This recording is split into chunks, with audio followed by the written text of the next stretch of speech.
तरह से इसको संरक्षित किया गया है। चारों तरफ शीशे लगाए गए हैं ताकि किसी भी तरह से इसको कोई भी व्यक्ति नुकसान ना पहुंचा सके, क्योंकि ये प्राचीन धरोहर है, उनको संजोना सरकार का और हमारा दायित्व बनता है, इसलिए इस तरह की सुरक्षा प्रदान की गई है।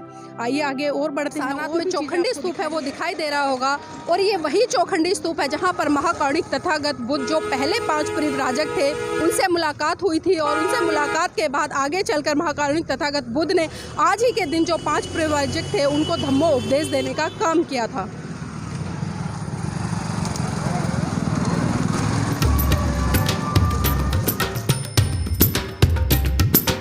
अभी देखिए हम जो थाई मोनेस्ट्री है वहाँ से गुजरते हुए, और थाई मोनेस्ट्री में जिस तरह से भव्य विशाल काय जो महाकारुणिक तथागत बुद्ध की जो स्टैंडिंग स्टैचू है वो लगी हुई, आप देख पा रहे होंगे कि कितना सुंदर नज़ारा है। और मैं थोड़ा कैमरामैन से चाहूँगी कि यहाँ का नज़ारा हमारे दर्शकों को दिखा दे, क्योंकि अभी हम यहाँ से गुजर रहे हैं। साथ ही आप देख पा रहे होंगे कि जो पानी है, पानी के अंदर जो कमल के फूल हैं अभी खिले नहीं हैं, और पत्तियाँ बहुत सुंदर, ये देखिए बहुत ही सुंदर नज़ारा, इतना सुंदर दृश्य है। और थोड़ा सा मैं आगे चाहूँगी कैमरामैन से कि वो दिखाए जो महाकारुणिक तथागत की विशालकाय मूर्ति है, और यहाँ पर कुछ फ्लावर खिले हुए हैं जो कि बहुत सुंदर और आकर्षित कर रहे हैं, येलो कलर के, और यहाँ पर पिंक कलर के हैं। बहुत सुंदर नज़ारा।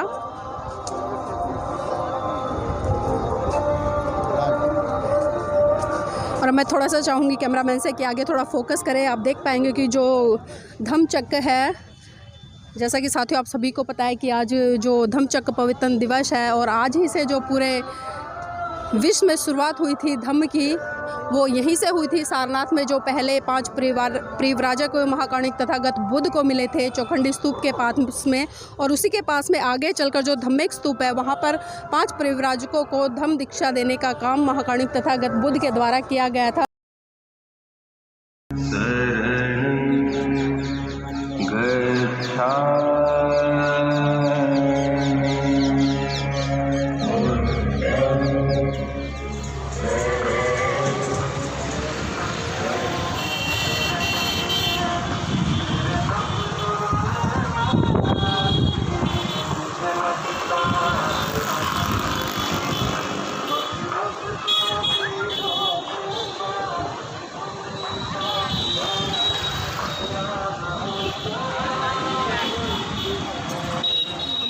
हैं धम्मिक स्तूप में। ये वही धम्मिक स्तूप है, ये वही जगह है जहाँ पर महाकारुणिक तथागत बुद्ध ने 5 परिव्राजकों को धम्मो उपदेश दिया था। साथियों मैं थोड़ा सा आपको दिखाना चाहूँगी, जिस तरह से आप देख पा रहे होंगे ये जो गोल आकृतियों में है या चकोर आकृतियों में है, ये इस तरह के जो स्तूप बने हुए हैं इनका बहुत ही बड़ा महत्व है, खासकर बौद्ध इतिहास में, क्योंकि ये वही स्तूप है छोटे छोटे बड़े बड़े जहाँ पर कि बैठकर भिक्खु लोग ध्यान साधना किया करते थे। आप देख पा रहे होंगे कि ज़मीन से ऊपर एक चौतरा बनाया गया और उसके ऊपर कुछ ईंटों से एक और चौतरा तैयार किया गया है जिसको कि स्तूप कहते हैं। और ये वही पवित्र स्तूप है जिन पर बैठकर बौद्ध भिक्खु जब बारिश आ जाया करती थी तो पानी से बचने के लिए इनके ऊपर बैठकर ध्यान साधना किया करते थे।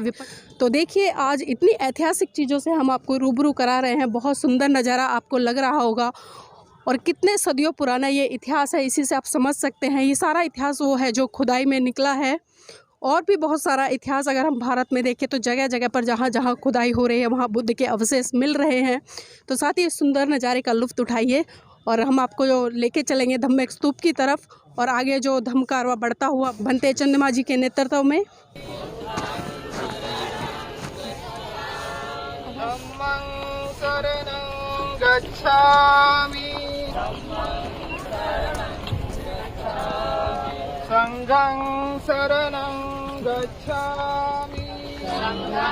अगर मैं बात करूं अशोक के स्तंभों की, तो जहाँ जहाँ साथियों बुद्ध के कदम पड़े, जहाँ जहाँ बुद्ध ने धम्मो उपदेश किए, जहाँ जहाँ बुद्ध ठहरे, आपको वहाँ पर अशोक स्तंभ देखने को मिल जाएंगे। और ये वही अशोक स्तंभ है जिसको कि सम्राट अशोक ने स्थापित करने का काम किया था, और इनके पीछे बहुत ही बड़ा उद्देश्य था। जहाँ जहाँ अशोक स्तंभ लगे हुए हैं वहाँ पर आप देख पाएंगे कि उनके ऊपर जो पाली भाषा है, पाली भाषा में उस समय का जो इतिहास है वो गुदा हुआ है, जो कि धम्म लिपि में है। मैं कैमरामैन से चाहूँगी एक बार थोड़ा इसको फोकस करके दिखाएं। अगर आप देख पाने में सक्षम हो रहे होंगे तो साथियों ज़रा ध्यान से देखिएगा। और टुकड़े टुकड़ों में यहाँ पर जो स्थापित है, क्योंकि टूट गया होगा और उसी का कारण है कि कई टुकड़ों में यहाँ पर जो अशोक स्तंभ है वो यहाँ पर स्थापित है। और किस तरह से इसको संरक्षित किया गया है, चारों तरफ शीशे लगाए गए हैं ताकि किसी भी तरह से इसको कोई भी व्यक्ति नुकसान ना पहुँचा सके, क्योंकि ये प्राचीन धरोहर है, उनको संजोना सरकार का और हमारा दायित्व बनता है, इसलिए इस तरह की सुरक्षा प्रदान की गई है। आइए आगे और बढ़ते हैं, और भी चीज़ें आपको दिखाएंगे। और जितने भी साथियों आपको यहाँ पर छोटे बड़े स्तूपा दिखाई दे रहे हैं, बिल्कुल साफ साफ डायरेक्शन लिखी हुई है कि इन स्तूपों पर चढ़ना या चलना मना है। और देखिए मैं थोड़ा सा आपको दिखाऊंगी, एक बार कैमरामैन से चाहूँगी कि थोड़ा फोकस करें। साथियों आप देख पा रहे होंगे कि जो पत्थर है यहाँ पर, जो महाकारुणिक तथागत बुद्ध है, उनकी तस्वीर को किस तरह से उकेरा गया है, बहुत प्राचीन है। और भी कलाकृति आपको अलग अलग तरीके से दिखाई दे रही होंगी।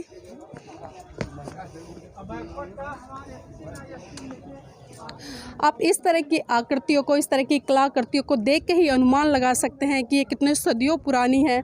और इतने सदियों पुराने इतिहास को इस तरह से संजो कर रखना वास्तव में एक बहुत ही उच्च कोटि का काम है। और देखिए इस नज़ारे को, और सामने आप देख पा रहे होंगे साथियों, ये वही धम्मेक स्तूप है जहाँ पर महाकारुणिक तथागत बुद्ध ने, जो पहले 5 परिव्राजक थे जो कि चौखंडी स्तूप के पास में, उनसे भेंट हुई थी। और आगे चलकर यहाँ पर जब वो आए तो उन्होंने यहाँ पर धम्मो उपदेश देने का काम किया। साथियों सामने आप एक बोर्ड लगा देख रहे होंगे जिस पे लिखा है मूलगंध कुटी। और ये यहाँ पर महाकारुणिक तथागत बुद्ध कई दिनों तक रुके थे।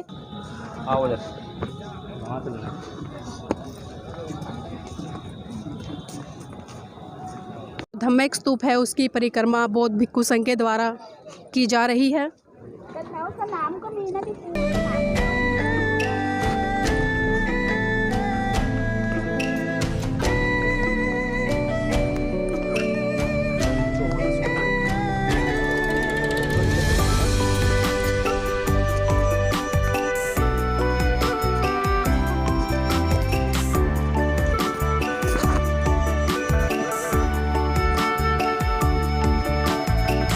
इतना सुंदर नज़ारा शायद ही आपने कभी देखा हो। और साथियों ये है धम्मेक स्तूप, आप ध्यान से देखिएगा, ये वही धम्मेक स्तूप है। लगातार मैं बता रही हूँ शुरू से लेके अब तक यहाँ पर महाकारुणिक तथागत बुद्ध ने 5 परिव्राजकों को पहला धम्मो उपदेश दिया था। और यहीं से धम्म को गति देने के लिए एक क्रांति की शुरुआत हुई थी, जो कि पूरे विश्व में फैली। और पूरे विश्व में फैलकर भारत विश्व गुरु का दर्जा भी प्राप्त कर पाया। और देखिए मैं बार बार एक चीज़ कह रही हूँ कि कितना सुंदर, मनोहर, अद्भुत दृश्य है। तो आप देख पा रहे होंगे भिक्षु संघ का आगमन हो चुका है दोबारा से। और जो ये धम्मेक स्तूप है इसकी परिक्रमा करते हुए बहुत ही सुंदर और अद्भुत नज़ारा। एक तरफ आपको चक्रवर्ती सम्राट अशोक है, उनकी तस्वीर दिखाई दे रही होगी भिक्षु के हाथों में। दूसरी तरफ जो भंते चंद्रिमा जी हैं उनके हाथों में इस विश्व को पूरे को करुणा मैत्री भाईचारे का संदेश देने वाले महाकारुणिक तथागत बुद्ध की तस्वीर है। और उसी के साथ साथ में आपको परम पूज्य बाबा साहब, जो कि देश के संविधान के रचयिता के साथ साथ में इस देश में एक सामाजिक, आर्थिक और राजनीतिक क्रांति को मजबूत करने वाले, उनकी तस्वीर आपको दिखाई दे रही होगी।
तो देखिए 3 चक्कर भिक्खु संघ लगा चुके हैं यहाँ पर धम्मो स्तूप के, और तीसरे चक्कर के बाद में अब यहाँ पर धम्म देशना के कार्यक्रम का आयोजन किया जाएगा भंते चंद्रिमा जी के द्वारा।